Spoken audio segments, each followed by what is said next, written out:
Hello guys, welcome back to my another blog.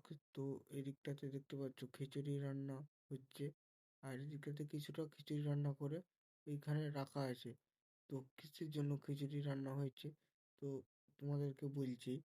তো আজকে বজরংবলী ঠাকুর হয়েছে, তার জন্য খিচুড়ি প্রসাদ দেওয়া হচ্ছে।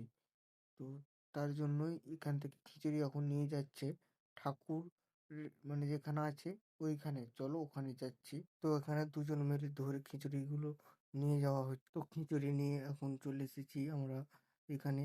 তো দেখো কত জন ঠাকুরের প্রসাদ খাওয়ার জন্য এসেছে। তো চলো সামনের দিকে যাওয়া যাক, যেখানে খিচুড়ি দিচ্ছে। তো এইখানে দেখছো এরা কিছুজন মিলে খিচুড়ি দিচ্ছে। তো প্রসাদ খাওয়ার জন্য অনেক লোকই এসেছে। তো আজকের ব্লগটা এখানে শেষ করছি। তো তোমাদের সঙ্গে দেখা হচ্ছে নেক্সট কোনো অন্য ব্লগে, আর কমেন্টে অবশ্যই জয় শ্রীরাম লিখে যাবে।